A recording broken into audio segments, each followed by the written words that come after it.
లేడు. ఇవాళ నేను ఒక్కటే అడుగుతా ఉన్నాను. ఇవాళ నేను ఆ రివ్యూ మీటింగ్కి బాజాబ్తు నేను ఒక శాసనసభ్యునిగా ఇవాళ బాజాబ్తు ఒక శాసనసభ్యునిగా ఇన్విటేషన్ ఇస్తే ఆ మీటింగ్లకు పోయినా. ఇవాళ మంత్రుల ముంగటనే గొర్ర 100 మంది పోలీసులు నేను ప్రశ్నలు అడుగుతున్నందుకు, రైతుల పక్షాన నిలబడుతున్నందుకు నన్ను గుంజుకొని పోతుంటే మీరు ఎందుకు ప్రశ్నిస్తలేరు? ఇది చేయడం మీరు తప్పు అని మంత్రులు ఎందుకు ఆపుతలేరు అని నేను అడుగుతా ఉన్నాను. బరాబర్ మేము అడుగుతాం, అడిగితే జవాబు చెప్పుర్రి. మీకు చేతన కాకపోతే మాకు చేతన అవుతలేదు, మేము తప్పు చేసినామని చెప్పుర్రి. అది చెప్పుడు మాత్రం చేతన అవుతలేదు, దానికి జవాబు చెప్పరు.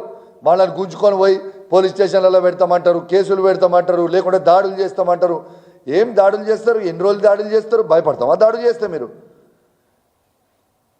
ఖచ్చితంగా నేను చెప్తున్నా, పార్టీ మారిన ఎమ్మెల్యే సంజయ్ సిగ్గు శరము లజ్జ మానము అన్నం తింటుంటే ఇలా నీకు దమ్ముంటే రాజీనామా చేయి.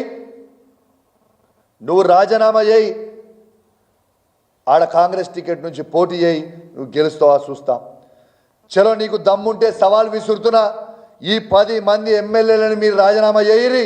హుజరాబాద్ ఎమ్మెల్యేకి నేను కూడా రాజీనామా చేస్తా. పోటీకి దిగుదాం, ప్రజల పక్షాన నిలబడదాం. ప్రజల పక్షాన నిలబడి ప్రజలు ఏమి జవాబు చెప్తారో, ఎట్ట జవాబిస్తారో చూద్దాం. పారి మీకు దమ్ము లేదా?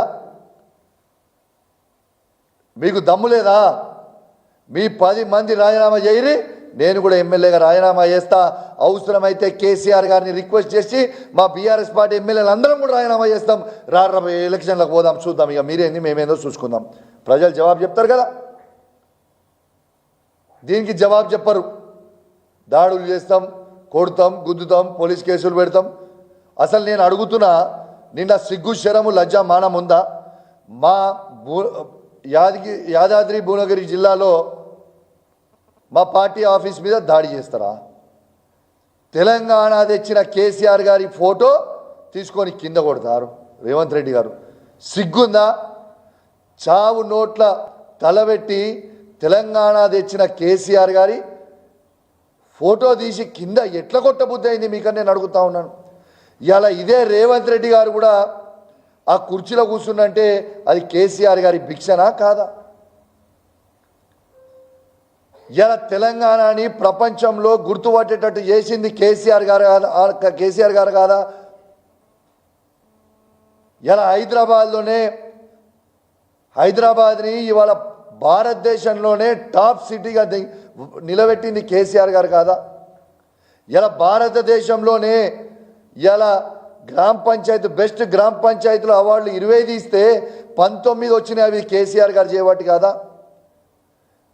ఇలా 33 జిల్లాలని కేసీఆర్ గారు చేసి అద్భుతమైన కలెక్టరేట్లు, అద్భుతమైన సెక్రటేరియట్లు, అద్భుతమైన పోలీస్ కంట్రోల్ రూమ్లు, ఇలా 33 మెడికల్ కాలేజ్లు, ఇవన్నీ చేసింది కేసీఆర్ గారు కాదా? ఎట్లా చేయబుద్ధి అయిందయ్యా? అట్లాంటి దేవుడు లాంటి కేసీఆర్ గారిని పట్టుకొని ఆయన చిత్రపటాన్ని తీసుకొని కిందేసి కొడుతుంటే తెలంగాణ ప్రజల గుండెల్లో బాధ అనిపించింది. ఇంత దారుణమా, ఇంత అన్యాయంగా ఉంటుందా అని ప్రజలు అంటా ఉన్నారు. అట్లాంటి బాపుని తెలంగాణ గాంధీ అయిన కేసీఆర్ గారి చిత్రపటాన్ని కొట్టడం న్యాయమేనా అని నేను అడుగుతా ఉన్నాను. తెలంగాణ ప్రజల్లారా, అసలు ఈ ప్రభుత్వం ఏమి చేస్తుంది అనేది ఒక్కసారి ఆలోచన చేయండి. ఈ రేవంత్ రెడ్డి ఏం చేస్తున్నాడనేది ఆలోచన చేయండి. ఇందుక తెలంగాణ తెచ్చుకుంది, కష్టపడి తెలంగాణ తెస్తే ఈ విధంగా బిహేవ్ చేయడం ఎంతవరకు కరెక్ట్ అని నేను అడుగుతా ఉన్నాను. అదేవిధంగా నేను హెచ్చరిస్తూ ఉన్నాను, రేవంత్ రెడ్డి గారు మీకు కూడా చెప్తా ఉన్నాను, నేను హెచ్చరిస్తూ ఉన్నాను, నేను డీజీపీ గారికి కూడా హెచ్చరిస్తూ ఉన్నాను. మీరు ఈ విధంగా దాడులని ప్రోత్సహించి చేస్తూ ఉంటే చూసుకుంటే ఊరుకోవడానికి మేమేమి దద్దమ్మలం కాదు అని చెప్పి కూడా హెచ్చరిస్తూ ఉన్నాను. బిడ్డ, మీరు ఈసారి చేసిర్రు, మేము చేసినాం. డీజీపీ గారు కూడా చెప్తున్నాం, మేము ఓపికగా ఉన్నాం. మా ఓపికని కూడా మీరు సహించే రేపు ఫ్యూచర్లో సహించము. మా మంచితనాన్ని కూడా మళ్ళీ చెప్తున్న డీజీపీ గారు, మా సహనాన్ని చేతగానితనం అని అనుకోకుర్రి. మీరు దాడి చేసినా మేము ఓపికగా ఉన్నాం. రేపు మేము దాడులు చేసుడు మొదలు పెడితే బిడ్డ ఒక్క కాంగ్రెస్ నాయకుడు కూడా ఇంట్లో అనుకోడు, ఏ ఒక్కడు కూడా పార్టీ ఆఫీస్ మీద కూడా ఒక్కటి కూడా ఉండదని చెప్పి కూడా చెప్తా ఉన్నాం, హెచ్చరిస్తా ఉన్నాం. ఖచ్చితంగా మీరు ఇట్లాంటి దాడులు ఆపకపోతే ప్రతి దాడులు మేము కూడా ఖచ్చితంగా చేస్తాం. ఖచ్చితంగా మీ పార్టీ ఆఫీసుల మీద కూడా దాడులు చేసి తీరుతాం. భయపడే ప్రసక్తే లేదు.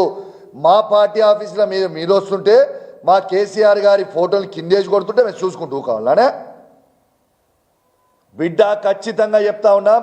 మేము కూడా మీ పార్టీ ఆఫీసుల మీద దాడి చేస్తాం.